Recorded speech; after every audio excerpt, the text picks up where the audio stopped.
observe the pattern. So previously also we were saying that, the teachers will have to track the academic skills, right? So what we do is like, you have to make sure that, is it a pattern? Is it happening for week 1? Is it happening for week 2, week 3? Yes, that's the deadline. After that also, if you still notice, yes, this child has some kind of a difficulty, you need to go for a screening and assessment test. So don't worry, don't hesitate. What will the parent think? What will be my head of the school would think? No, they definitely need a professional assessment. And until the parent gives you the professional assessment, it becomes very difficult for the teacher because there are significant delays. How would you communicate this to the parent? You can always say, sir and ma'am, these are the developmental checklists. And in my class, your child was there from past 3 weeks, and these are the points that I've observed from. I have noticed that your child has gone through some of the significant delays, and these are the difficulties we have observed. Is there a possibility that I can receive a professional assessment? So when you put it in that way, the parent would also be very supportive and cooperative. They might say yes, but there are some parents who might also say, no, my child is all good. Definitely, yes, they're all good, but definitely I would still seek a professional assessment just to rule off. There's nothing. So as schools, what you can always do is, like, in case if there are any speech centers or occupational centers, or if there are any special educational centers close by, you can collaborate with them.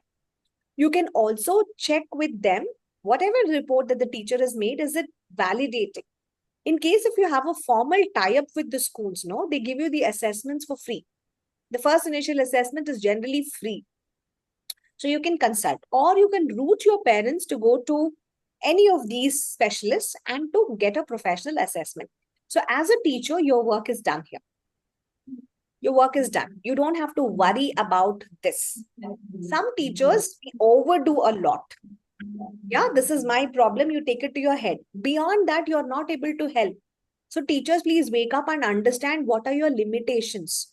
You should also understand this is my limitation. Beyond this, I wouldn't be able to help if I don't get the support from the parent.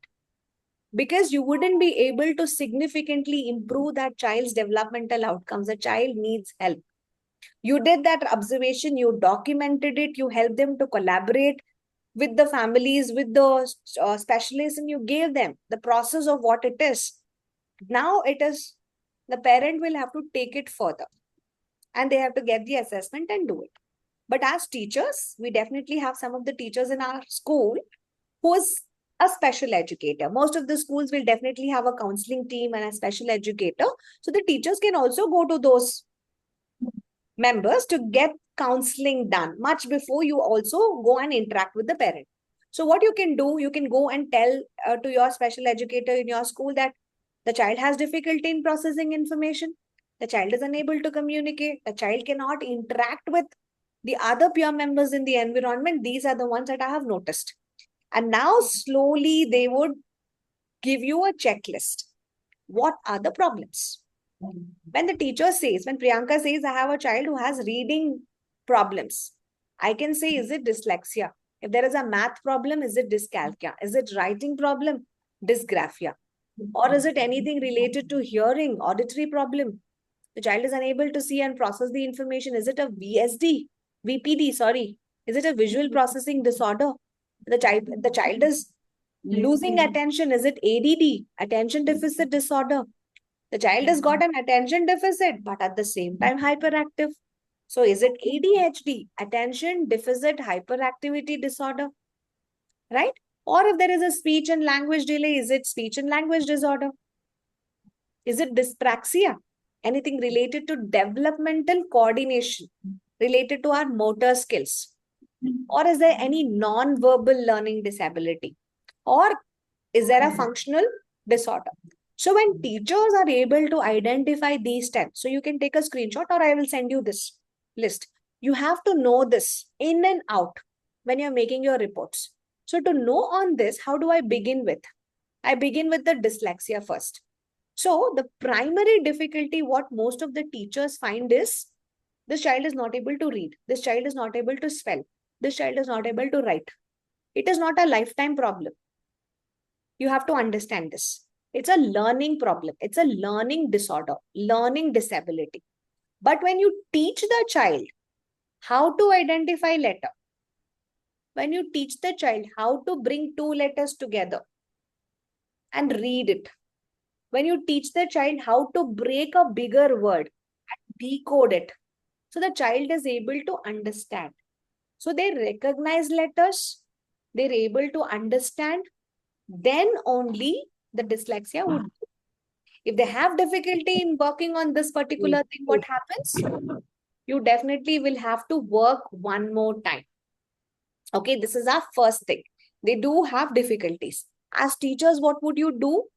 You give them help, right? You help them in understanding. One of the most simpler thing could be like, when there is B and D, there's a lot of confusion because these are similar looking letters. And the child can misread the word cat as tack sometimes. So this is called dyslexia in preschoolers. If you'd have seen a movie Tare Zameen Par, the child had dyslexia. And Amir Khan solves that issue by giving frequent trainings to the child. It's never a problem. So I do have a child. His name is Aryan. He has difficulty in recognizing the letters. And he always does a reverse writing. So Aryan's teacher notices this. Ma'am, he writes everything in a nice way, but there are few letters, especially B and D he has difficulty. And P and Q also he has difficulty. So he will always mix up these letters. Okay. So now the teacher, what she will do? She will give them a trick to identify how you write a letter P and how you write a letter Q.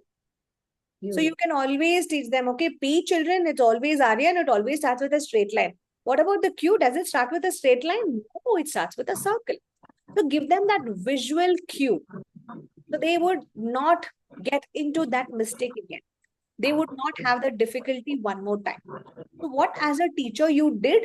You implemented the phonic learning, but at the same time, you focused on how to help the child.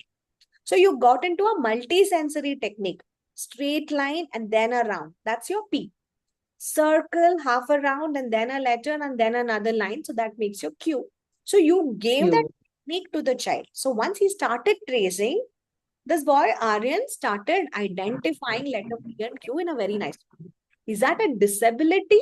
No, it's just a disorder. When the teacher focuses patiently, gives them this implemented learning, the child will become better. So over a period, what did Aryan's teacher do?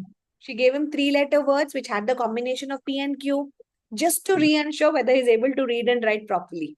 And then the teacher shifts her focus to something else. So she would stop over here. Similarly, what happens here is like whenever you have something called as dyscalculia. Now in dyscalculia, what happens? It's related to your numbers. Correct? So when the child does not understand the number conceptions, or if the child has got difficulties in performing basic arithmetic, practical concepts, that is often referred to as dyslexia. Correct? So what do we do here in dyslexia is like the children will definitely have the difficulty. Welcome back. Welcome back.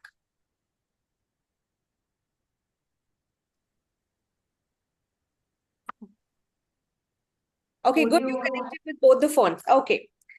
Yes, ma'am. Yeah. So what we were talking and I and Priyanka, we were discussing is about the first problem that all of us have it. It's related to our reading, writing and spelling. Never a problem. Okay. It's a challenge always. It's never a problem to all of us.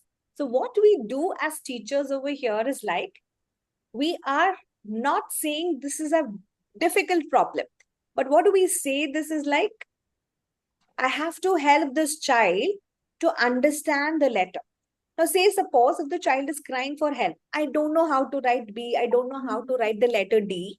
So the child is always getting confused with the similar looking letters. The teacher can give them a hint. See, B has a belly and D wears a diaper. So you gave them a trick that the child is able to understand. But I also have a child, Aryan. So this boy always had difficulty only with these two letters. So I cannot say that this child had a problem. Right? The child has never got any problem, but only with these two letters, he's got a problem. So what does a teacher do? The teacher always gives him tips. Aryan, P always starts with straight line. Then there is a roundabout. But Q always starts with a circle. When the teacher gives this kind of tracing exercises, it becomes easy for him to understand. Okay. Now, does Aryan struggle? I don't know. The teacher will have to still see. What did the teacher do here? She just gave a multi-sensory technique to the child of how to trace it. If they're unable to trace, it's difficult. If they're able to trace, it becomes easy. So this is what the teacher gave them. Now what happened? To retrospect, the teacher wanted to still see by giving 3-letter words which had the combination of P and Q. The child was able to identify. So that increased his confidence. And then the teacher moved to the next thing. And now she observes, okay, there is another boy in my class who's always got problems in understanding numbers. He can't understand numbers. Even if it's a simple arithmetic, 5 plus 3 is what? The child finds it very difficult. So they don't have the ability to understand numbers, to perform arithmetic or grasp math concept. Then we call it as math dyslexia, or it's called the dyscalculia. Okay, despite of whatever the effort that the teacher puts, the child cannot understand. They cannot understand the spatial reasoning. They cannot remember the tables. Okay, so if I say 4 times is how much, the child always struggles. Okay, even they might have difficulty in, understanding. Even when you show 5 apples, you ask them to count. There are some children who have struggle. They say, okay, 1, 2, 5, 4, 7, 3. That means they do not understand the sequence of the number conceptions. They still have writing misplacing numbers. So all those things are coming under dyscalculia. This is our second learning disability. Now, what can the teacher do in that cases? She will introduce number lines. So you put the number lines and you go visually to them. Like, what is number 6? 1, 2, 3, 4, 5, 6. You can show them how the quantity is increasing. Then you write 6. 5 is less than number 6. See, number 6 is more. So 5 is lesser than that. 4 is lesser than that. 3 is even lesser than that. So you will have to introduce lot of number lines to children. In this case, lot of charts, lot of counters, so that their number understanding becomes easy. Give a lot of games which has math problems into it. Then the dyscalculia can be done. So what I was talking to Priyanka is also, if you would have watched Tare Zameen Par, the little boy had dyslexia and dyscalculia. He had these difficulties. So Amir Khan tries to help him by being more patient, and the child now recover from all of that. So that was there. And did you also see his handwriting was also like this? This was also again related to dysgraphia. So that means the child knows the letters, the child knows the letter sounds, but when I give them a word, the child is unable to spell it properly. If I say cat, he might write TAC instead of CAT. So they don't have that ability to put all the letters properly onto the paper. They have these difficulties. So that means their fine motor coordination is also not good. Look at the lines over there. The child is not given space after every word. This you will notice in Priyanka's class probably, like second quarter when you give sentences, sometimes the children are not able to write a sentence. You can identify at that time. Why is a child not able to put? If the teacher says the cat is with the dog, if the child does not know cat, act is one word, wherein I put all the sounds together. And after a word, I need to give that space. So there is a spatial awareness. The child should know where I have to pause. How do I give the words in a particular sentence? If he does not do that, it becomes difficult for him to put it onto the paper. And that becomes challenge. And that could be also one of the reasons that most of the children do hesitate in writing. They say, I don't want to write. Okay, it becomes a very frustrating task for all of them. Even if you are giving the word, they can jumble up and write any letters like this. See, even if you ask them to draw a simple circle, to draw a straight line also, sometimes their hand will tremble. It can become wobbly. They can't write a straight line. All these are examples of dysgraphia. So when you're making observations, when you see letters being mixed up, they're not in order. They're not evenly written. They're not equally spaced. They're not written in the same size. All these are dysgraphia. Graphia means graphical representation. How do you write? Anything. Okay. So the child will definitely have a problem related to that. Why does the child have this problem? Have you ever observed? They have difficulty in the grip. Okay. Sometimes the writing tools, the pencils are not proper. Sometimes they have difficulty in gripping those particular tools. They're frustrated to write. The hand is paining. Okay. Multiple things. Their struggles are their struggles. So if the teacher identifies if this is the issue, please check how is the child holding the pencil. Sometimes if the wrong way of holding the pencil can also cause pressure, and they might find it very difficult to even write. So because they do not know how to write, they will hesitate to write. They struggle and they will not complete the activities in the classes. And when you tell this to a parent, the parent might also say कि मेरा बच्चा तो अभी छोटा है. Why are you forcing him to write? No, what needs to be written in a 3-year to hold a pencil, to draw lines, to trace, hand-eye coordination has to be done. A 4-year should know to write uppercase letters, lowercase letters. When you give them to blend, write at, write bat, they should be able to blend the letters and write it. When they come to upper KG, they should know the formations of it, where I have to write. Letter B, I have to take it from the top line, then I write a B. If it is G, I have to take it to the bottom line. They should know the spatial awareness of how the letters would take a space. If they're unable to do all of that, it is difficult. So you need to give them the practice.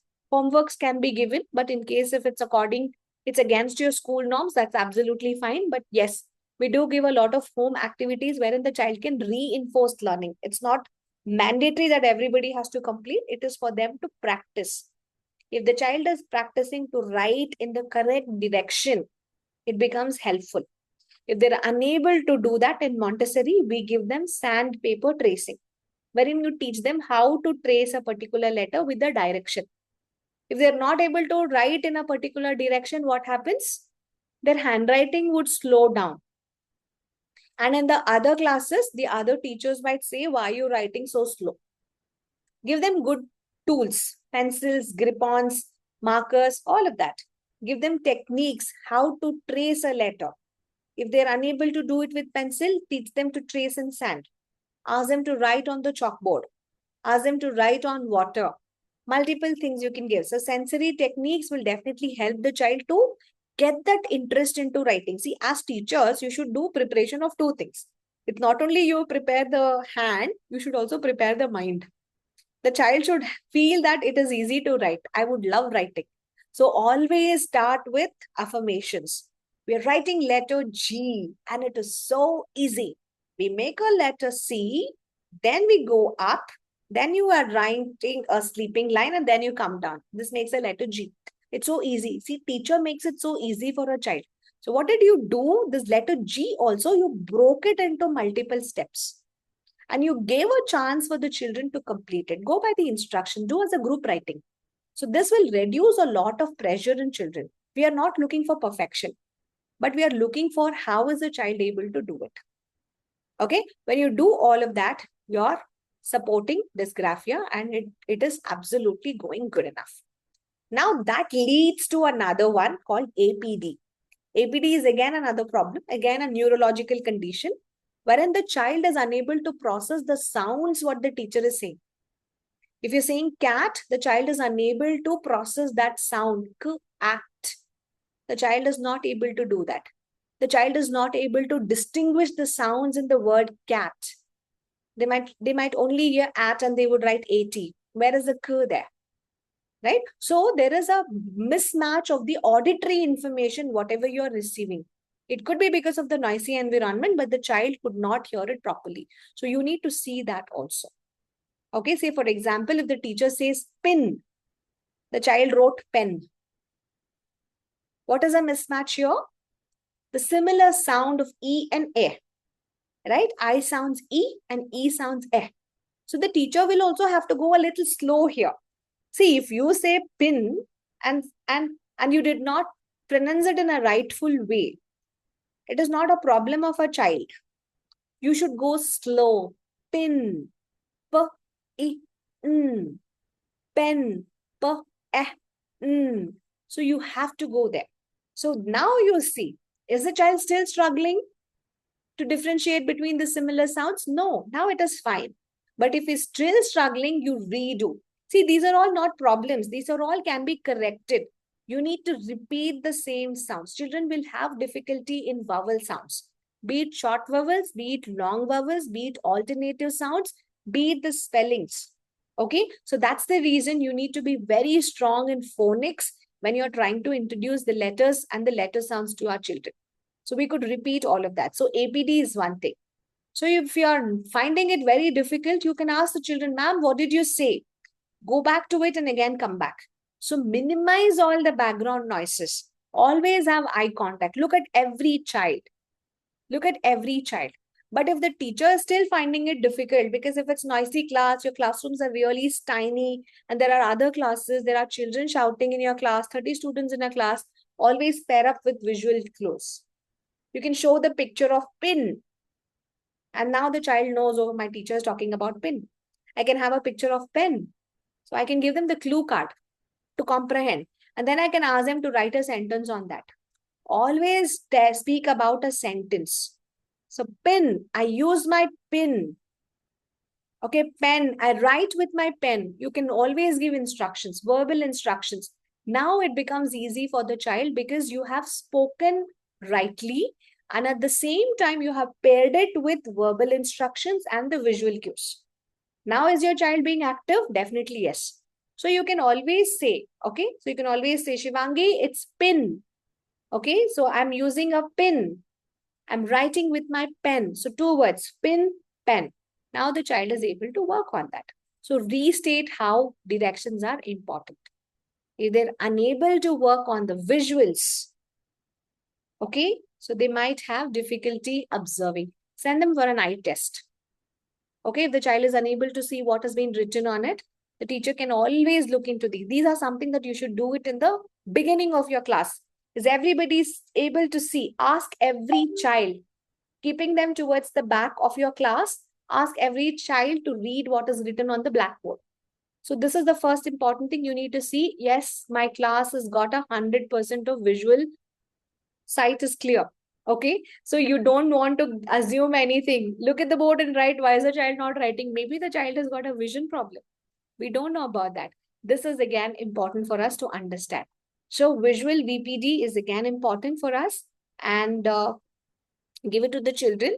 And similar looking numbers and letters sometimes can be a little difficult for all of us. But again, yes, you need to keep the children very, very busy. Support it with your strategies, give step-by-step instructions.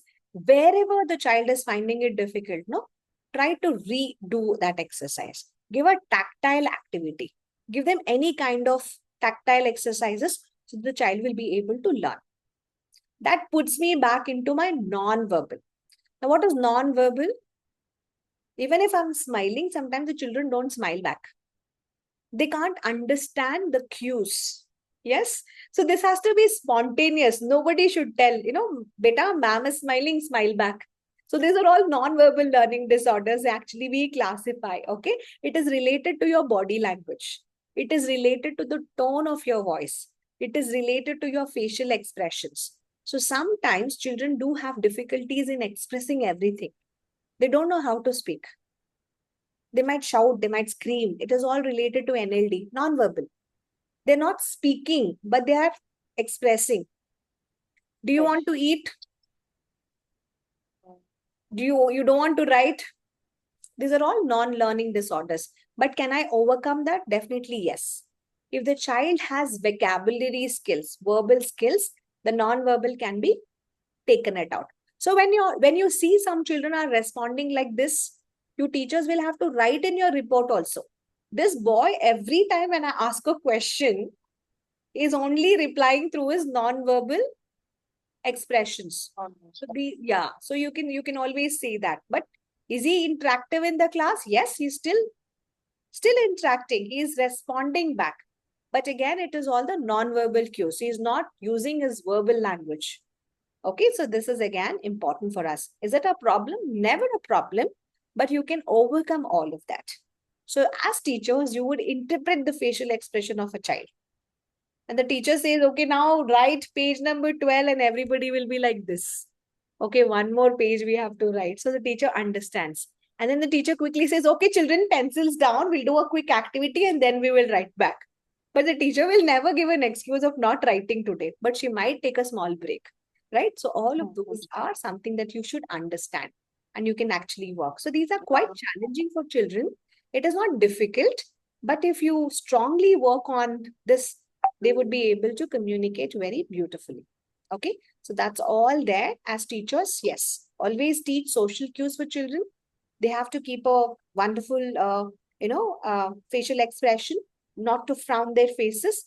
They should always have their personal space. You give them a routine where the child is comfortable and where the child can be confident. You give that environment. See, some children know they're not confident in speaking in front of everybody. So you can take them to a quiet place, especially when there are competitions, when there are recital programs. They don't want to say in front of everyone, but the child knows the point. The child has practiced it. So in that cases, what happens? You know it. So what you do, you make him more comfortable. You want to start first, you want to choose your quiet corner, you want to stay there. Let the child be more confident. And then you can always say, I'm going to stand next to you. Would you like to stand on the stage and say? Now, when the child is feeling comfortable and confident, you give them. Otherwise, directly don't push, because as a teacher, you know every student of yours. Correct? So this is all about, which is a part of your NLD that we do, but we got to be patient enough with such children. Correct? So yeah, as teachers, I know you have a lot of things on yourself. Now comes the actual problematic areas. These were something which you can take a look through. The teachers can take a look through. Now, where you need a lot of help is when you're working with children who have this disorder. It's a neurodevelopmental disorder. We call it as ADHD.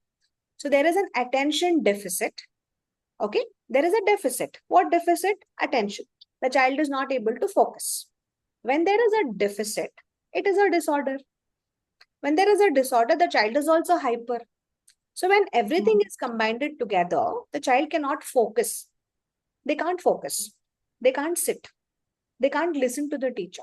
They're so impatient. They disturb the entire class. They constantly interact. No eye contact. When you see so many things at the same time, it is might have difficulties with ADHD. Correct? So say suppose in case it's the same child, RF. Okay. Now say suppose if you're having the circle time in your class and he keeps fidgeting. He frequently stands up. He wants to move around in the class. He goes and disturbs every student in your class. Now the teacher keeps giving instruction, Arav, Arav, Arav, Arav, interrupts.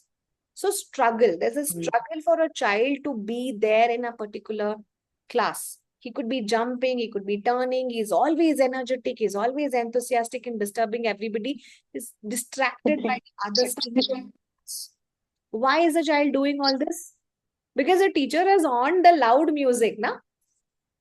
Noise is creating him to do that. When he is calm, he might not do that. So the trigger point was when the teacher made a loud noise, all this would start. So he is getting distracted by the stimuli in the environment like loud noise. So teacher can know this.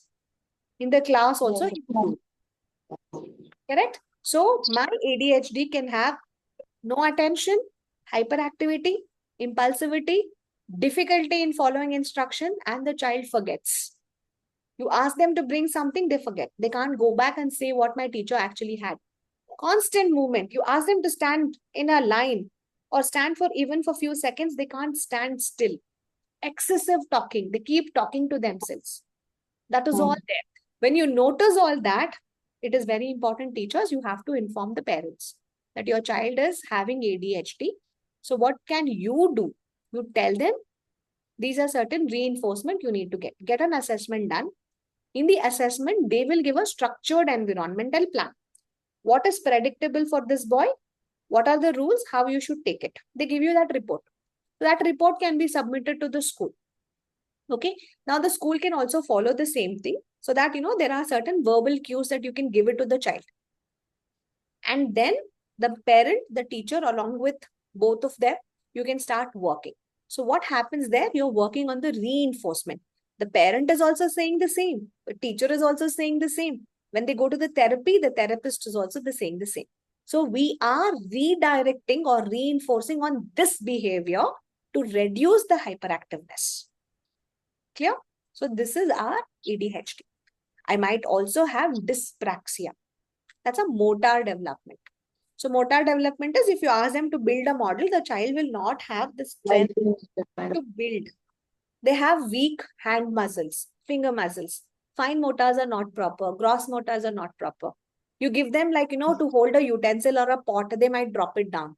They don't have the strength. Have you noticed not only children, even the adults, they can't use utensils in a very nice way. You ask them to play a sport, carom board. They can't direct and they can't play. So they might have intelligence, normal intelligence, that is all there. But they do have the trouble in the fine or the gross motor. So this is called dyspraxia. It's not a problem, it can be overlooked. Okay? But don't be frustrated with such kids. They are good. They know they are clumsy most of the time, but don't get upset. Okay? So this is how it is. Art exercises, especially you can see in the art, their art is so clumsy. The teacher would have said, why did you do this? You have to paint it inside only. But the child is still so clumsy. They can't get anything properly, right? Buttoning the clothes, you can give that. Ask them to button. See, these are all evaluation parameters. So when you make a checklist, in your first time, when the children come for evaluation test, when they're coming to take admissions, you put up those boards. See how is a child buttoning? How is a child interaction time? One teacher will be observing the child, right? So this is what we do when we're taking or calling the parent for the admission. When one teacher is talking, the other teacher is observing the parents, because you need to also see the parents behavior. What is that they are interested? Are they interested in the fee? Are they interested in the curriculum? Are they interested in how the teachers are teaching? Are they interested in the materials, or are they interested in the fancy things in the school? Depending on that, the first 5 minutes of interaction, you get to know how to talk. Correct? So now what happens here, when a parent is so interested in the curriculum, you can talk about all this. And they understand because they are towards the well-being of their own child. They take it in a very spontaneous way. When the parent is not at all interested, they're like, ma'am, I know, ये सब मुझे पता है, अब just fees बता दो. So it is very difficult to work with such parents, because when you tell them something also, you have to rethink. क्या मैं उनको बता सकती हूँ? Can I talk to them in that way? Will they be frustrated? Or am I right? Correct? We don't want that. So you have to make a proper effort, especially when it comes down to noting all this kind of support strategies for our children. Okay. So be very, very good enough whenever you give them these instructions. Towards the end, we move to something called as EFD.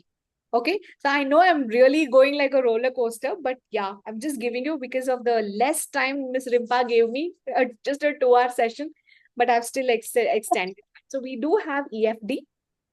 That is like the child can't plan, the child can't organize, the child can't solve the problems, the child can't control their emotions, the child cannot have good working memory. They're always in mess. They keep doing everything, but they would end up doing nothing. Do you have children that way? We do have adults. We do have teenagers who have this particular thing. So these are difficulties with cognitive skills. They don't have those executional abilities to such children. So these are again related to emotions. The child has to be calm. Only then we would be able to work. And most of the time we see it is linked with ADHD.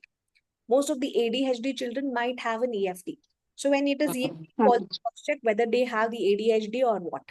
If they do have that, we again go back and assess the same ADHD skills for all of them to actually work on. Okay. So that helps me to give a lot of, case studies. Okay. So if you see on the previous ones, I do have the case studies of the children that we are working with, like say Adam, one of my students, he has this EFD and he has this difficulty with transitions. Now, what are transitions? Moving from one place to another. Okay, because whenever you ask him, because he's sitting still and doing something, all of a sudden the class is over and the teacher says, okay, children, now it's AV time. So what happened? Now he has to stand, he has to move. So there is an interrupt in the flow of his activity. So what happens here? He finds it very difficult to close his book, to put the book into his bag, to wind up his class, and to take something and go to the other class. Since he cannot remember all those activities that he has to do, he gets frustrated and he might throw, he might cry. So, and now the teacher comes back. This is all related to EFD. Okay, these are all the key studies. So, what as a teacher you do? As soon as you go, you have to, Adam does this. So, before you go to that class itself, before you start itself, you have to say, Adam, after this, we're going to the AV room. You have to close your book, bacha.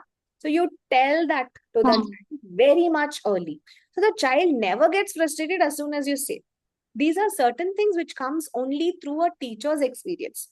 Nowhere it will be given in the books. Nowhere it will be given in the books. This is how you have to respond. So every time you have this, we have a logbook in our school. Any teacher says this is the problem, they log on that activity and we write. So there are 5 pages, 6 pages given to each child in such a case, they log. So anytime these teachers have difficulties, they always go through the log files. Do I have any situation like that? So every 15 days, when there are teachers meeting, you can talk to your teachers on these situations. So that's the reason in the first time we said every teacher is so different. Every teacher is unique. Her styles are different. Her experiences are different. When you are talking to teachers in meetings, you get to understand all of that.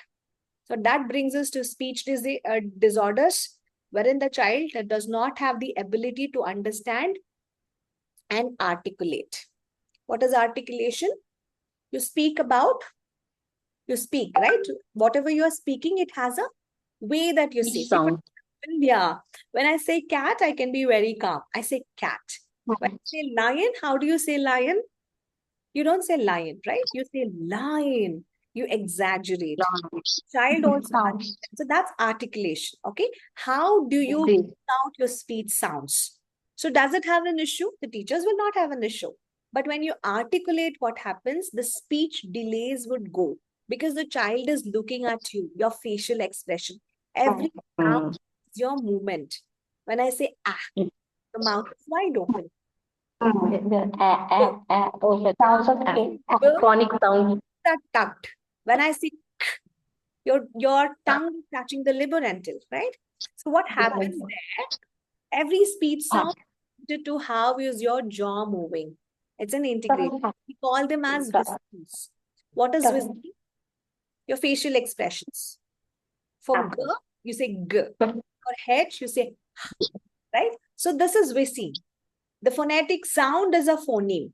How do you write that letter is a grapheme. When the phonetic sound along with the graphical representation